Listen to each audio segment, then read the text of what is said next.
العالمین والصلاة والسلام علی سید المرسلین وعلی آلہ الطیبین واصحابہ الطاہرین اما بعد فاعوذ باللہ من الشیطان الرجیم بسم اللہ الرحمن الرحیم یا ایہا الذین آمنوا قوا انفسکم واہلیکم نارا وقودها الناس والحجارہ علیہا ملائکۃ غلاظ شداد لا یعصون اللہ ما امرہم ویفعلون ما یؤمرون صدق اللہ العلی العظیم وبلغنا رسولہ النبی الکریم الامین ونحن علی ذلک لمن الشاہدین والشاکرین والحمد للہ رب العالمین۔ مل کر شوق اور محبت کے ساتھ ایک مرتبہ حضور کی بارگاہ میں درود و سلام کا نذرانہ پیش کیجیے۔ اللہم صلی علی سیدنا و مولانا محمد معدن الجود والکرم وآلہ وبارک وسلم صلاۃ و سلاما علیک یا سیدی یا رسول اللہ۔ اس حدیث جو آیت مبارکہ آپ کے سامنے تلاوت کی ہے، اللہ تبارک و تعالیٰ نے اس آیت میں ایمان والوں کو خود کو، اپنی جانوں کو اور اپنی اولاد، اپنے اہل و عیال، ان سب کو ایک حکم ارشاد فرمایا ہے۔ ایمان والوں سے یہ خطاب ہے اور حکم دیا کہ اے ایمان والو، قوا انفسکم، اپنی جانوں کو، واہلیکم، اور اپنے اہل و عیال، اپنی اولادوں کو، نارن، جہنم کی آگ سے بچاؤ۔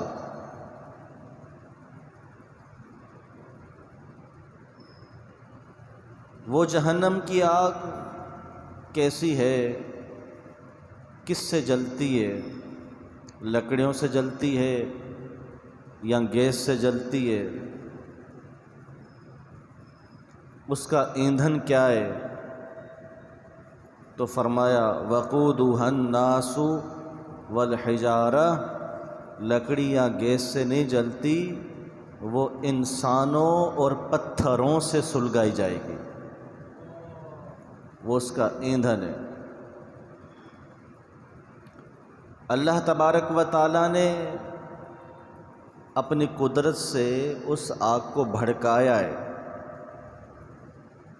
اب اسے جو مزید جا کر تیز کریں گے وہ انسان اور پتھر۔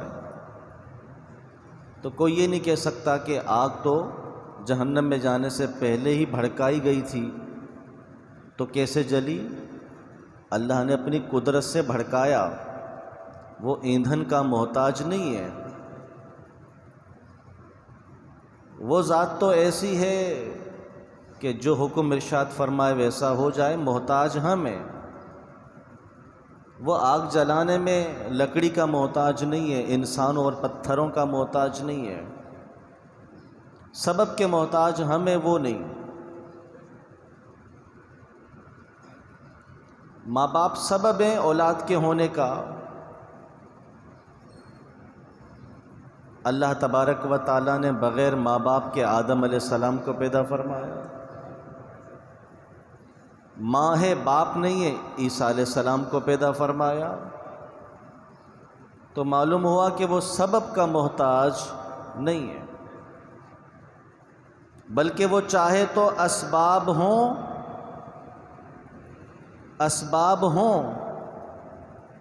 لیکن نتیجہ حاصل نہ ہو۔ دیکھو، ماں باپ دنیا میں ہے لیکن اولاد نہیں ہے، اور وہ چاہے تو بغیر ماں باپ کے بھی پیدا فرما دے۔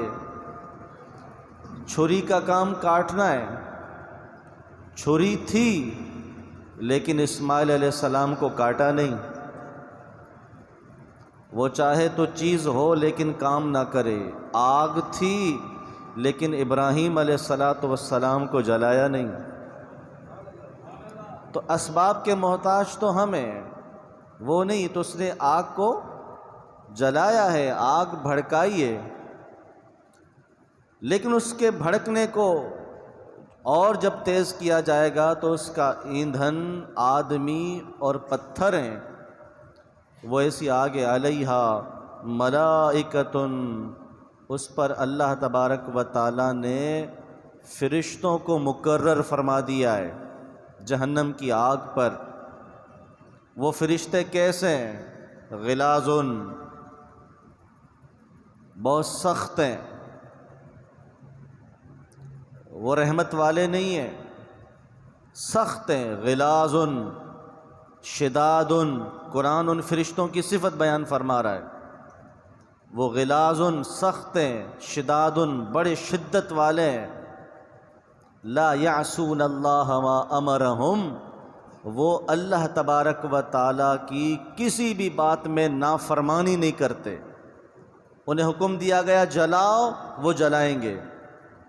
وہ یہ نہیں کہ کوئی تڑپ رہا ہے تو اس پر رحم کھا لیں، کیونکہ اس وقت رحم کھانا نافرمانی ہے۔ وَيَفْعَلُونَ مَا يُؤْمَرُونَ، وہ کرتے ہیں، وہ کام کرتے ہیں جس کا انہیں حکم دیا جاتا ہے، حکم کے پابند ہیں۔ اس آیت میں اللہ تبارک و تعالیٰ نے سب سے پہلی بات یہ ہے ایمان والوں سے، اس آیت پر ہم چند باتیں کریں گے۔ اسی آیت کے تحت آج کا ہمارا بیان ہے، کچھ احادیث ہیں، کچھ تفکر کی، غور و فکر کی باتیں، کچھ بہت ساری باتیں عمل سے متعلق ہیں۔ اللہ کریم ہم سب کو عمل نصیب فرمائے۔ خطاب ایمان والوں سے، یا ایھا الذین آمنو، اے ایمان والو۔ میں پہلے بھی یہ بات کر چکا ہوں کہ جو خطاب ہے اس سے ہی اندازہ ہو جاتا ہے اگلی بات کیسی آنے والی ہے۔ آپ کسی کو پکارتے ہیں اور اس سے کہتے ہیں کہ اے بھائی، تو وہ سمجھ جاتا ہے کہ مجھ سے جو بات ہونے والی ہے وہ کوئی اچھی ہوگی، کوئی محبت والی ہوگی، کوئی اصلاح والی ہوگی۔ اور آپ کسی کو پکارتے ہیں اور پکارنے میں جو آپ کے الفاظ ہیں، الفاظ ندائیں، پکارنے کے الفاظ بڑے سخت ہیں۔ جیسے مثال کے طور پہ کوئی غصے میں آ کر اور کسی کو بولتا ہے اے کمینے، تو وہ سمجھ جائے گا کہ مجھ سے بات جھگڑے کی ہونے والی ہے۔ ایسے الفاظ سے خطاب کے بعد کوئی محبت والی بات نہیں ہونے والی۔ اور جب باپ اپنی اولاد کو پکارتا ہے اے بیٹے، تو یہ خطاب شفقت ہے۔ جب کوئی اس پر شفقت کی بات کرنی ہو، اس کی اصلاح کی بات کرنی ہو، تو پھر اس طرح کا شفقت والا خطاب کیا جاتا ہے۔ تو اللہ تبارک و تعالیٰ نے قرآن میں جگہ جگہ ایمان والوں سے خطاب فرمایا، اور الفاظ خطاب الفاظ ندا ہیں، یا ایھا الذین آمنو، اے ایمان والو۔ ایمان کا لقب دے کر، ایمان کی صفت بیان کر کے اللہ تبارک و تعالیٰ نے انسانوں سے خطاب کیا، جس کے بارے میں علماء فرماتے ہیں کہ یہ اتنا محبت بھرا خطاب ہے، جب سنتے ہیں تو اس خطاب سے ہمیں معلوم ہو جاتا ہے کہ اللہ تعالیٰ ہم سے کوئی محبت والی بات فرمانے والا ہے۔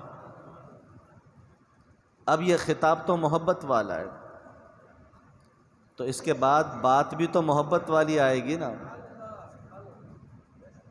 ہاں فرمایا یا ایھا الذین آمنو، اے ایمان والو، لا ترفعوا اصواتکم فوق صوت النبی، اپنی آوازوں کو میرے نبی کی آواز سے نیچا رکھو، بلند نہ کرو۔ محبت والی بات سمجھائی، یا ایھا الذین آمنو، اے ایمان والو۔ وہ محبت والی بات کیا ہے؟ فرمایا قوا انفسکم، قو صیغہ امر ہے، حکم ہے، جس کا مطلب ہے بچاؤ اب آپ کسی کو کسی شے سے بچنے کا حکم دیں گے تو محبت میں ہی نا، ورنہ کہیں گے بھاڑ میں جائے، میں اس سے کیوں بات کروں، نقصان ہو چاہے کچھ بھی ہو، لیکن آپ کسی کو اس کے نقصان سے اسی وقت بچاتے ہیں جب اس سے محبت رکھتے ہیں، اس سے ہمدردی رکھتے ہیں، اس کا خیال کرتے ہیں۔ تو اللہ جل جلالہ اپنے بندوں سے بڑی محبت فرماتا ہے، بالخصوص حضور کی، اپنے محبوب کی امت سے۔ تو فرمایا اے ایمان والو، کو، عربی میں کو یعنی بچاؤ۔ کسے بچائیں؟ فرمایا قو انفسکم، سب سے پہلے اپنے آپ کو بچاؤ، وَأَهْلِيكُمْ، اور اس کے بعد اپنے اہل و عیال کو بچاؤ۔ دیکھیں تبلیغ کا طریقہ بھی سمجھایا گیا کہ اپنی ذات سے شروع کرو، خود کو بچاؤ، پھر اپنے گھر بار والوں کی اصلاح کرو، انہیں بچاؤ۔ اب ہمیں حکم دیا گیا بچانے کا، یہ بتا دیا گیا کس کو بچائیں۔ اب ایک اور سوال رہ گیا، کس سے بچائیں؟ تو حکم کیا ہے؟ بچاؤ۔ کس کو بچائیں؟ خود کو اور اپنے گھر والوں کو۔ یا اللہ کس سے بچائیں؟ تو جس سے بچانے کا حکم دے رہا ہے ضرور کوئی سخت چیز ہے، تو خالق ہو کر اس چیز کے خطرے سے ہمیں بچانا چاہتا ہے۔ تو فرمایا نارن، اپنے آپ کو، اپنے گھر والوں کو جہنم کی آگ سے بچاؤ۔ وہ جہنم کی آگ کیسی ہے؟ فرمایا ایسی ہے کہ اس کا ایندھن آدمی اور پتھر بنیں گے، یعنی آدمیوں سے، انسانوں سے اور پتھروں سے اس آگ کو بھڑکایا جائے گا۔ پتھر سرخ ہو جائے، پتھر گرم ہو جائے، جلدی ٹھنڈا نہیں ہوتا، تو وہ آگ ٹھنڈی نہیں ہوگی۔ اور پھر اس آگ پر اگر آگ نرمی دکھانا چاہے گی یا اس سے کوئی نکلنا چاہے گا، نکل نہیں سکے گا۔ کیوں؟ کہ اس پر علیہا ملائکۃ، اس پر ہم نے نگہبان کھڑے کر دیے ہیں، اور وہ ملائکہ ہیں۔ وہ ملائکہ کیسے ہیں؟ غلاظ، بڑے سخت ہیں، شداد، شدت والے ہیں، لا یعصون اللہ ما امرہم، اللہ نے انہیں جو حکم دیا ہے وہ اس کی نافرمانی کرتے ہی نہیں ہیں۔ وَيَفْعَلُونَ مَا يُؤْمَرُونَ، وہی کرتے ہیں جس کا حکم دیے جاتے ہیں، اب وہ کوئی بھی حکم ہو۔ یہ فرشتوں کی صفت ہے کہ وہ گناہ سے پاک ہے۔ جن فرشتوں کو حکم دیا قیام کرو، وہ جب سے قیام میں کھڑے ہوئے قیامت تک قیام میں، کچھ رکوع میں ہے، کچھ سجود میں ہے، کچھ کی کیا ذمہ داری لگا دی، وہ اسی ذمہ داری پر ہیں، اس سے روگردانی نہیں کرتے، وہ وہی کرتے ہیں جس کا انہیں حکم دیا گیا۔ تو یہ جن کو نگہبان بنا دیا گیا یہ کھڑے رہیں گے، ہٹیں گے نہیں، نہ کوئی نرمی کا پہلو دکھائیں گے۔ تو اللہ تبارک و تعالیٰ نے یہ حکم ارشاد فرمایا جو ایک ترجمے کی صورت میں آپ کے سامنے بیان کیا۔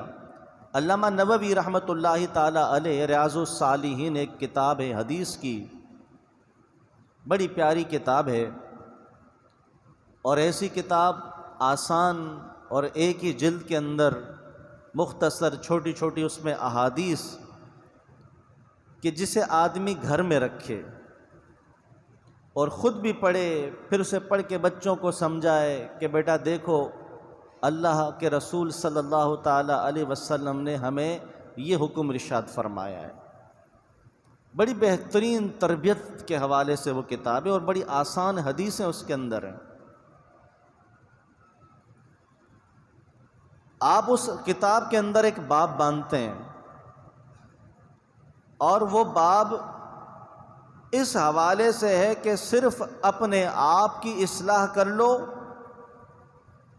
اپنے آپ کو نیک بنا لو، اور اپنے گھر والوں کو، اپنے بچوں کو کچھ تربیت نہ دو، ان کی فکر نہ کرو، یہ انسان کی نجات کے لیے کافی نہیں ہے، بلکہ اسے اپنے اہل و عیال اور بچوں کی اصلاح کی فکر بھی کرنی پڑے گی۔ یہی آیت کا حکم ہے، اور یہی علامہ نووی ریاض الصالحین حدیث کی کتاب کے اندر ارشاد فرما رہے ہیں۔ آپ نے دیکھا ہوگا کہ آدمی خود دیندار ہے، خود نماز بھی پڑھتا ہے، تہجد بھی پڑھتا ہے، صف اول میں آ کر بیٹھتا ہے، لیکن اولاد کی تربیت کی کوئی ذمہ داری نہیں لیتا جس طرح لینی چاہیے۔ اولاد کی تربیت کا اہتمام اس کی پیدائش سے پہلے سے شروع ہو جاتا ہے، بلکہ فرمایا کہ شادی سے بھی پہلے سے شروع ہو جاتا ہے۔ جس عورت سے شادی کر رہے ہو، دیکھو یہ میرے بچوں کی تربیت کیسی کرے گی، تو شادی سے بھی پہلے سے بچوں کی تربیت کا سلسلہ شروع ہوتا ہے۔ پھر وہ پیدائش کے بعد کس طرح کی تربیت اس کی ہو رہی ہے، ماں کے پیٹ میں بھی تربیت ہوتی ہے۔ حضور غوث اعظم جیلانی جب پیدا ہوئے تو 18 پاروں کے حافظ تھے۔ استاد نے پوچھا کہ بیٹا بسم اللہ پڑھتے ہی 18 پارے آپ نے پڑھ دیے ہیں، تو آپ نے کہا کہ میری ماں جب میں پیٹ میں تھا وہ پڑھا کرتی تھی، اس کا اثر مجھ پر ایسا ہوا کہ میں نے ماں کے پیٹ میں ہی 18 پارے حفظ کیے تھے۔ کہا باقی انہوں نے پڑھا نہیں، وہ 18 پارے کی حافظہ تھی یا انہوں نے پڑھے 18 پارے۔ مقصد یہ ہے کہ اثر اتنا اولاد پر جاتا ہے۔ تو آج ہماری مائیں، بہنیں، بیٹیاں، بیویاں حمل کے ساتھ ہوں تو اپنا وقت کیسے گزارتی ہیں؟ آج وقت کاٹا جا رہا ہے۔ پہلے لوگ اللہ کی عبادت میں گزارتے تھے، آج ہم وقت کو کاٹتے ہیں۔ اور فرمایا السیف، یہ جو وقت ہے، الوقت سیف قاطع، کاٹنے والی تلوار ہے۔ وقت کو کسی جگہ میں نہیں لگاؤ گے یہ تمہیں کاٹ دے گا، تو وقت کو اچھی چیزوں میں لگاؤ، اسے اچھے طریقے سے گزارو، تو پھر بچے ایسے پیدا ہوں گے۔ یہ ایک تربیت کا حصہ تھا جو ہماری ماؤں بہنوں سے تعلق رکھتا ہے کہ ہم نے اولاد کی تربیت کیسی کرنی ہے۔ پیدا ہو جائے گا تو تربیت کریں گے، پیدا ہو جانے کے بعد تربیت نہیں کریں گے۔ پھر آپ تربیت ابھی سے شروع ہے، جب اللہ تبارک و تعالیٰ نے آپ کے پیٹ میں اسے پیدا فرما دیا ہے تو باہر آئے گا نا، ایک عالم اس کا بدلے گا، لیکن پیدا تو وہ ہو چکا ہے، تو تربیت کا سلسلہ بھی شروع ہو چکا ہے۔ اس کے بعد کے پھر مراحل ہیں، آدمی خود عمل کرتا رہتا ہے، دیندار بن جاتا ہے، لیکن اولاد کی فکر نہیں کرتا کہ اولاد بھی میری اس راستے پر آئے، اللہ اس کے رسول کی طرف آئے، قرآن کی تعلیمات، رسول کی تعلیمات سیکھے، اس پر عمل کرے۔ نہیں، اور اگر پھر نافرمانی کرتی ہے تو جناب کیا کریں، ہم نے تو اولاد کو سمجھایا تھا، اولاد پر محنت کی، لیکن اولاد مانی نہیں، اولاد مانی نہیں۔ حضرت نوح علیہ السلام کے بیٹے تھے، وہ بھی نہیں مانے تھے، تو نبی کے بیٹے بھی نبی کے سمجھانے پہ نہیں مانے، ہم نے بھی سمجھایا، ہماری اولاد بھی نہیں مانی۔ اب یہ اپنی تربیت کو نوح علیہ السلام اللہ کے نبی کی تربیت سے ملا دیں گے۔ آج ہم اپنی جان چھڑانے کے لیے، اپنے اوپر سے ذمہ داری ہٹانے کے لیے اپنے عمل کو نبی کے عمل سے ملا دیا۔ ایسی باتیں بھی کرتے ہیں لوگ، کیا کریں، نبی کے بیٹے نہیں مانے تو ہماری اولاد کیسے مانے گی؟ تو نبی کے ایک بیٹے نہیں مانے، 2 بیٹے وہ بھی تو تھے جو مان گئے، تمہارے کیوں سارے بیٹے نہیں مان رہے؟ وہ بھی نظر نہیں آیا۔ نبی صلی اللہ تعالی علیہ وسلم نے صحابہ کی تربیت کیسی کی، آپ اپنی بیٹیوں کی تربیت کیسی کی، وہ نظر نہیں آئی۔ اپنے نبی جس کی تابعداری کا حکم دیا گیا، اسے چھوڑ کر نوح علیہ السلام نظر آ گئے، صرف اپنی راہ بچنے کی راہ فرار، کہ میں کسی طریقے سے اپنے آپ کو مطمئن کر لوں کہ ہاں جناب میں نے تو اولاد پر کوشش کی تھی لیکن اولاد ہی نکمی ہے، اولاد نہیں مانی۔ تو بھائی اولاد پر اگر ہم نوح علیہ السلام کی بات کرتے ہیں جن کی عمر اللہ تبارک و تعالیٰ نے آپ کو 1000 سال سے زیادہ عمر عطا فرمائی، 900 سال آپ نے تبلیغ کی، تو اگر آپ کی اولاد ابتدائی ایام کی ہو تو 900 سال آپ نے اولاد پر تبلیغ کی۔ آپ نے کتنے سال اولاد پر تبلیغ کی ہے؟ اور کیا نبی کی تبلیغ جیسی آپ کر سکتے ہیں؟ ان کا لکھا اور مقدر ان کے لیے یہی تھا، وہ ایک عجیب حکمت اللہ رب العزت کی تھی۔ ہاں انسان اپنی کوشش پوری کر دے اپنی اولاد پر، اس کے باوجود اگر وہ نہیں مانتی تو آپ بری ذمہ ہے، لیکن آپ نے کوشش کتنی کی، اس پر محنت کتنی کی۔ یہی اولاد ایک بہترین کام جانتی ہے، وہ سنگر کا کاریگر ہے مثال کے طور پر، یا بہترین مکینک ہے، یا بہترین انگلش جانتا ہے، یا بہترین کمپیوٹر کا جانتا ہے، وہ سافٹ ویئر جانتا ہے، وہ انجینئر ہے، دیگر چیزیں جانتا ہے، وہ اس نے کیسے سیکھ لیں؟ اگر اسے پڑھنا نہیں آیا تو ناظرہ ہی نہیں پڑھنا آیا قرآن، وہ کیسے سیکھ لی؟ باپ کے بغیر کوئی سیکھ سکتا ہے کہ باپ کی تربیت کے بغیر؟ بہت کم لوگ ہوتے ہیں جو باپ توجہ نہ دے اور پھر بھی کسی جگہ پر مقام پر پہنچ جائیں، بہت کم لوگ ہوتے ہیں، وگرنہ ماں باپ کی تربیت ضرور ہوتی ہے۔ تو آج آپ نے اس کے دنیاوی کیریئر کے لیے، دنیاوی اس کے عہدے کے لیے، مقام کے لیے کتنی محنت کی، اس کی تربیت کتنی کی، تو پتہ چلے گا کہ اگر وہ چھٹی کرتا تھا کام پر جانے سے یا اسکول جانے سے تو پٹتا بھی تھا، اور اس کے ساتھ بڑا سختی کا معاملہ کیا جاتا تھا، لیکن اگر مدرسے جانے سے یا پھر نماز میں اٹھنے سے سستی کر لیتا تھا تو کوئی نہیں بچہ ہے کہہ کر ہم اسے ٹال دیا کرتے تھے۔ تو بھائی اللہ اس کے رسول کے احکامات کی طرف لانے میں تو ہماری تربیت یہ تھی، گویا کہ ہم یہ باور کروا دیتے ہیں اپنی اولاد کو کہ بیٹا یہ بڑی اہم چیز ہے زندگی گزارنے کے لیے، اور یہ قرآن حدیث یا نمازیں یا اللہ رسول کی طرف آنا یا کوئی گالی گلوچ کبھی کبھی نکال دی اور ماں باپ درگزر کر لیں، یا کبھی چوری کر کے آ گیا، یا کبھی کوئی غلط کام معاذ اللہ کر لیا، اس سے درگزر کر کے ہم گویا اپنی اولاد کو یہ باور کروا دیتے ہیں کہ یہ ذرا ہلکی سی چیزیں کبھی کبھی ہو جائے تو خیر ہے۔ لیکن دوسری طرف ہماری سختی اس بات کو ظاہر کر رہی ہوتی ہے کہ یہ تمہارا کبھی قضا نہیں ہونا چاہیے، ایک دن تمہارا کام سیکھنے پر نہ جانا یہ قابل تلافی نہیں ہے، تمہیں جانا ہی پڑے گا۔ تو ہم نے اپنی اولاد کی یوں تربیت کی، اب جب وہ بڑے ہوئے تو پھر ہمارے اوپر ہی سوار ہو گئے، اس لیے کہ حدیث پاک میں آتا ہے،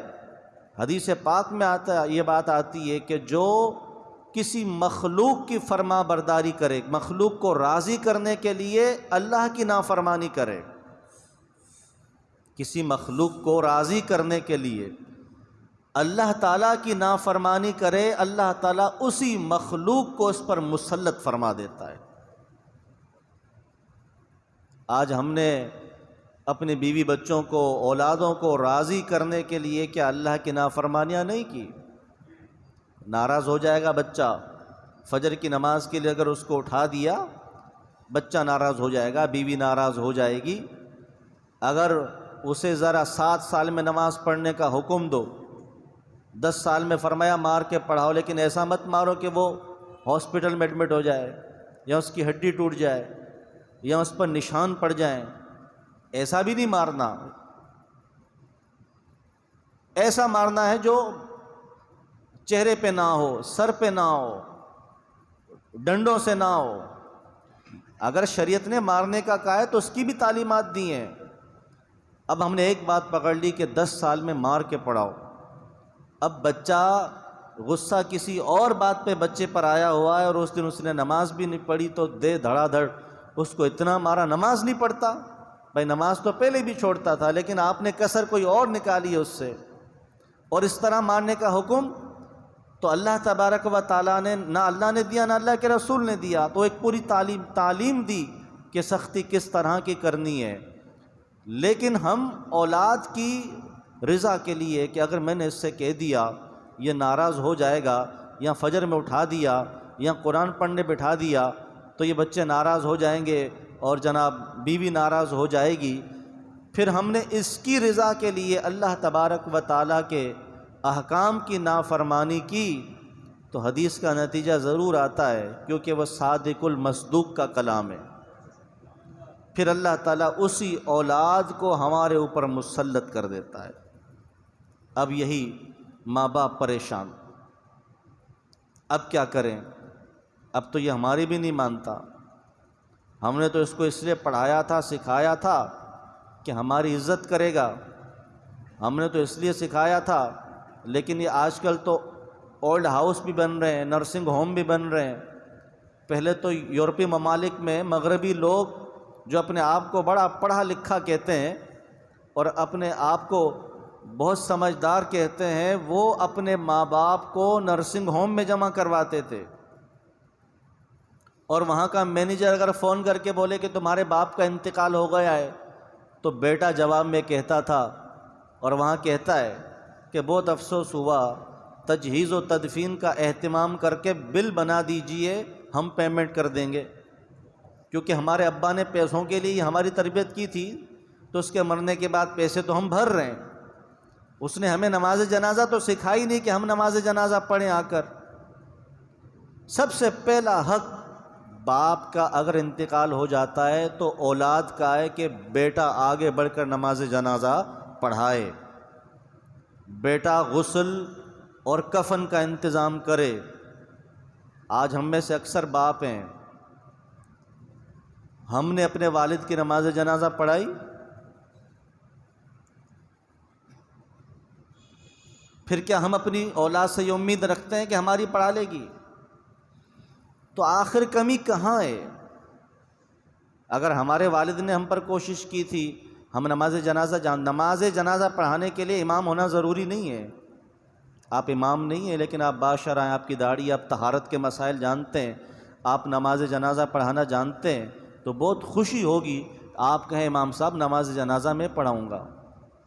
ہم فراخ دلی سے اور خوشی سے آپ کو آگے مصلی پیش کریں گے، اور یہ ہم فخر سے بیان کریں گے کہ فلاں جگہ پر جناب ایک بیٹے نے کہا کہ نماز جنازہ میں پڑھاؤں گا۔ بہت سارے جنازے پڑھائے، لیکن مجھے یاد نہیں ہے کہ کسی بیٹے نے یہ کہا ہو کہ نماز جنازہ میں پڑھاؤں گا۔ آخر کیوں؟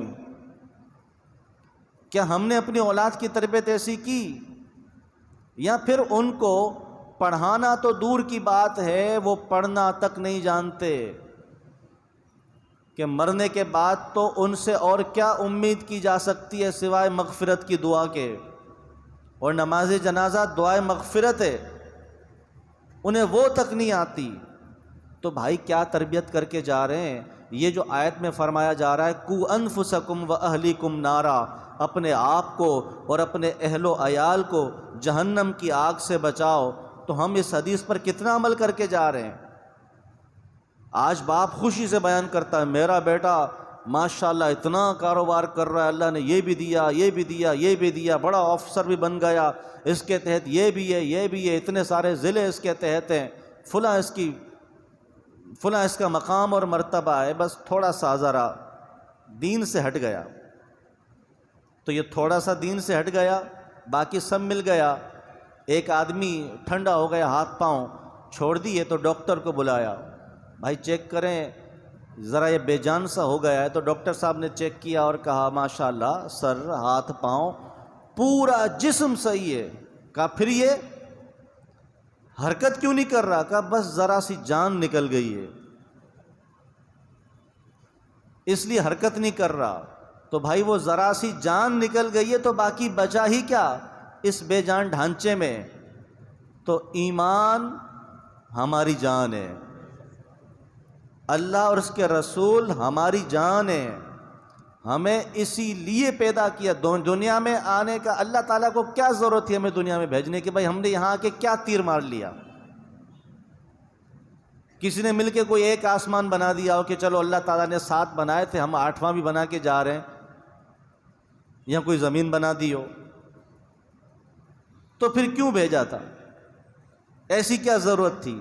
وہ تو ضرورت سے پاک ہے. اللہ تبارک و تعالیٰ نے اپنی قدرت کے مشاہدات کروانے کے لیے بھیجا تھا، اور اس لیے بھیجا تھا لِيَبْلُوَكُمْ أَيُّكُمْ أَحْسَنُ عَمَلًا، تاکہ وہ آزمائش فرمائے.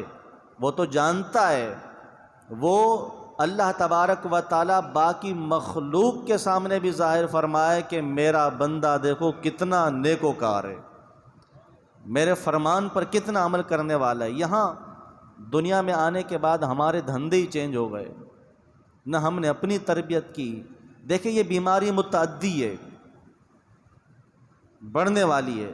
ہماری تربیت نہیں ہوئی، ہم نے بھی آگے نہیں کی. تو ذرا آج یہ فکر کریں، آج ہم سوچیں اور تنہائی میں بیٹھیں. اللہ نے ہم سب کو عقل و شعور عطا فرمایا ہے. ذرا ایک پیپر تو اٹھائیے، ایک قلم بھی لیجئے. آپ یہ دیکھیے کہ وہ کیا کیا چیزیں ہیں جو میرے اندر غلط ہیں، لکھیں ایک پیپر پہ. اور وہ کیا کیا چیزیں ہیں جو میرے اندر اچھی ہیں. یہ لکھنے کے بعد صرف پوائنٹ بنائیں، پھر لکھیں کہ میری اولاد میں ان میں سے کون کون سی چیزیں پائی جا رہی ہیں، میرے اندر کیوں آئی، میری اولاد میں کیوں آئی. یا پھر یہ لسٹ بنائیے کہ میں نے اولاد کو کیا کیا سکھایا، تربیت کا کیا اہتمام کیا. تو کھل کر بات سامنے آ جائے گی کہ ہم اپنی اولاد کی کیا تربیت کر رہے ہیں. سارا قصور اولاد کا تب بنتا ہے جب تربیت صحیح نہیں ہوتی. میرے آقا صلی اللہ تعالی علیہ وسلم صحابہ کی تربیت فرمانے والے، صحابہ اپنی اولادوں کی تربیت فرمانے والے. کیسے پتہ چلے گا؟ جب ہم دین سیکھنے کی طرف نہیں آئیں گے، ہم تربیت کرنے والوں کی تربیت میں نہیں آئیں گے، تو پھر وہ ذرا سی جو جان ہے نا ایمان کی، وہ بھی ہمارے اندر سے نکل جائے گی. اگر ہم نے اولاد کو یہ آیت سنائی ہوتی، اگر ہم نے اولاد کو یہ بتایا ہوتا کہ بیٹا اللہ تعالیٰ قرآن میں فرماتا ہے فَلَا تَقُلْ لَهُمَا اُف، انہیں اف بھی مت کہو جب یہ بوڑھے ہو جائیں. دادا زندہ ہے، دادی زندہ ہے، نانا زندہ ہے، نانی زندہ ہے، میں باپ ہوں، میری اولاد بھی ہے، میں اپنے ماں باپ سے بات کر رہا ہوں، دماغ کھا گئی ہے، سنتی نہیں ہے. اتنی مرتبہ سمجھانا پڑتا ہے، تمہاری اولاد کیا اثر لے رہی ہے. ہم نے خود عمل نہیں کیا تو ہم نے ایک تربیت کر دی بچے کی کہ بیٹا یہ بڑھاپے میں ایسا ہی ہوتا ہے، لہٰذا سیکھ لو کہ تم نے میرے ساتھ کیا کرنا ہے. یہ ہم اس کی تربیت کر دیتے ہیں.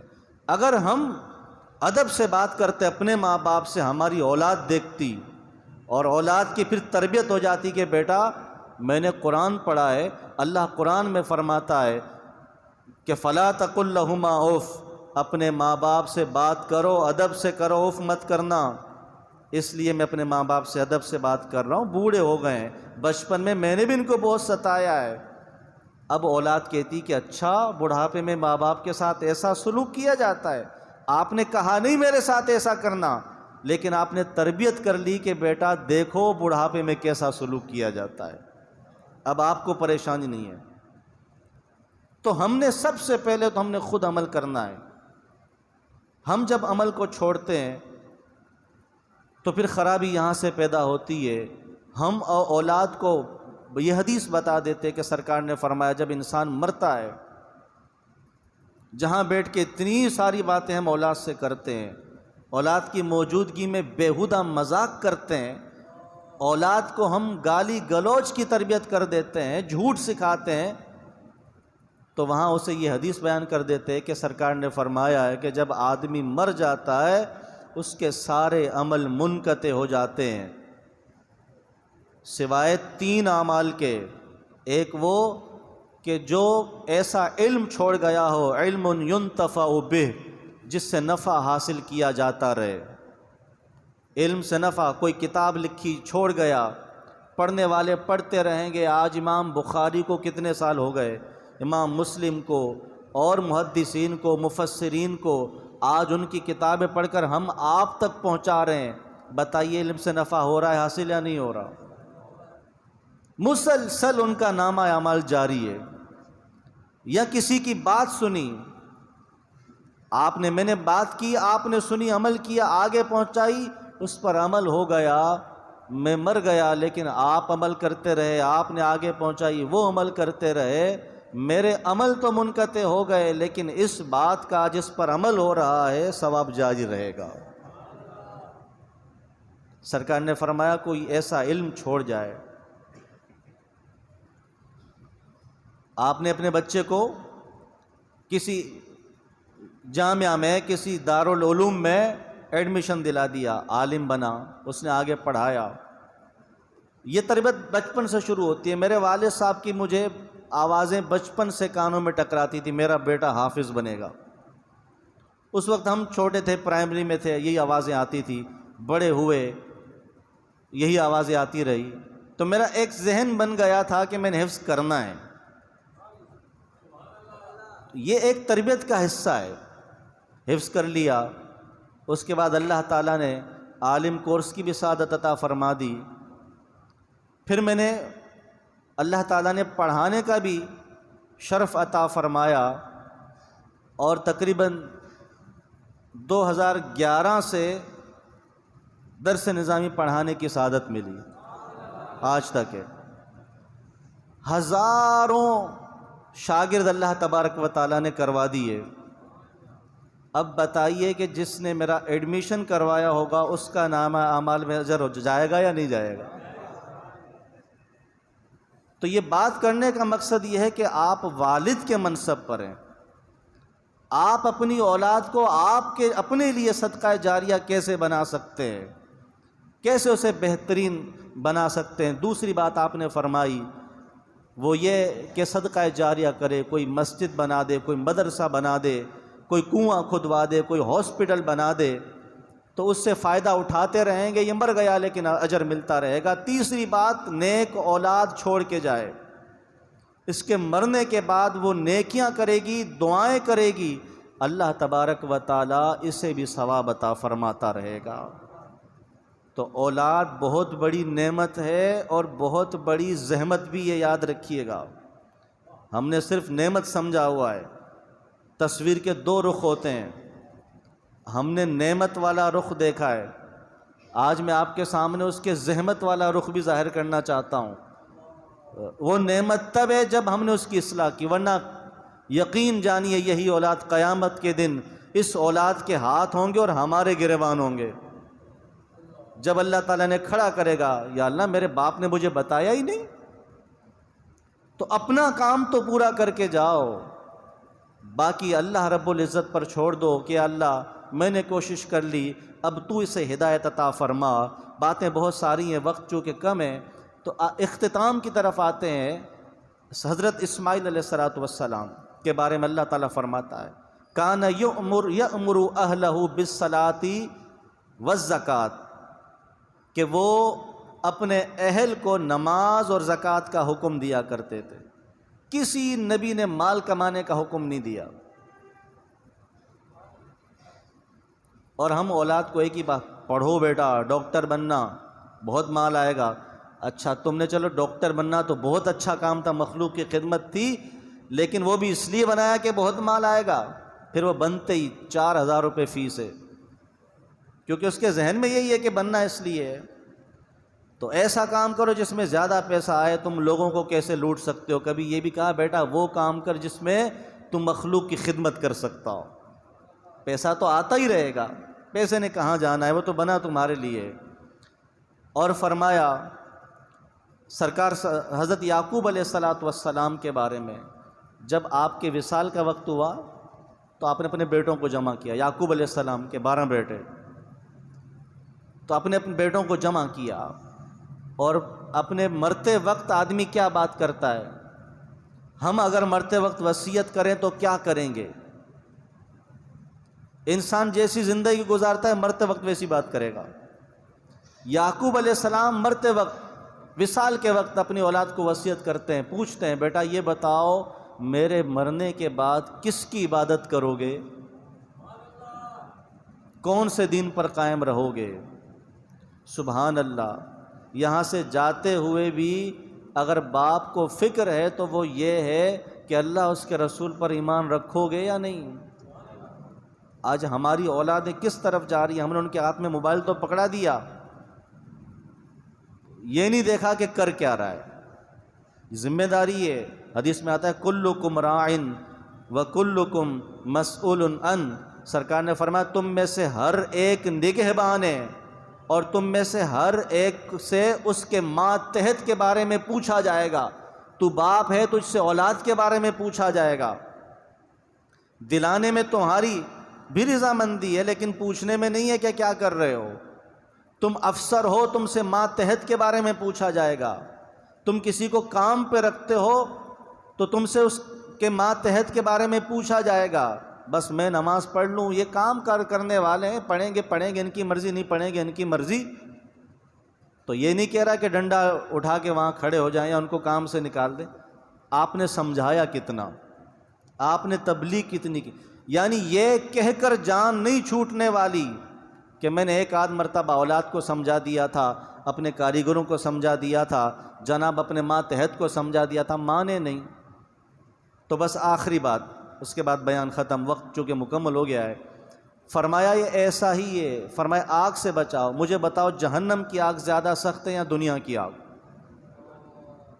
دنیا کی آگ۔ آج خدا نخواستہ اللہ ہم سب کے گھروں کو محفوظ فرمائے، ہماری اولادیں سو رہی ہوں اور آگ لگ جائے اور بچے بیوی بڑی غفلت کی نیند میں تھکے ہوئے سو رہے ہیں، پتہ ہی نہیں ان کو، ہم نے ذرا سا اٹھایا اٹھو بیٹا آگ لگ گئی ہے، نہیں اٹھے تو فرمایا کیسے اٹھاؤ گے؟ تو شخص کہنے لگا کیسے اٹھاؤں گا، پانی بھر کے بالٹی بھر کے اوپر پھینک دوں گا، پھر بھی نہیں اٹھے تو بولا گھسیٹ کے سیڑھوں سے بھی گھسیٹتے ہوئے اس کو نیچے لے آؤں گا، کم از کم آگ سے تو بچے گا۔ فرمایا جب دنیا کی آگ سے بچانے کی اتنی فکر کرتا ہے اور اتنی کوشش کرے گا تو جہنم کی آگ سے بچانے کے لیے ذرا سی کوشش کر کے بس اتنی ہی کوشش چاہیے اسے آخرت پر لانے کے لیے۔ اللہ کریم ہم سب کو عمل کی توفیق عطا فرمائے، اپنی اولاد کی صحیح تربیت کی توفیق عطا فرمائے۔ نکاح کر لیتے ہیں، مسائل نہیں جانتے، اس حوالے سے ہم نے یہ ذہن بنایا ہے کہ نکاح اور طلاق سے متعلق شرعی مسائل کا ایک کورس کروایا جائے، جس میں نکاح کے مسائل، طلاق کے مسائل، میاں بیوی کے حقوق، اولاد تو پھر بات کی بات ہے نا، پہلے آپس میں جھگڑتے رہتے ہیں تو کہ حقوق کیا ہیں، نکاح طلاق، ایسے لوگ آتے ہیں طلاق ہو گئی ساتھ رہ رہے ہیں۔ تو انشاءاللہ جب کبھی یہ آنے والے وقتوں میں ارادہ ہے کہ مسجد حاضہ میں بھی کروائیں، اور اگر اس کی کوئی جدید صورت بنتی ہے تو اسے بھی اختیار کیا جائے، آپ تمام نمازیوں کو بتا دیا جائے گا، تو ضرور شرکت فرمائیے گا، یہ فرض علوم سے تعلق رکھتے ہیں۔ آمین۔ وما علینا الا البلاغ المبین۔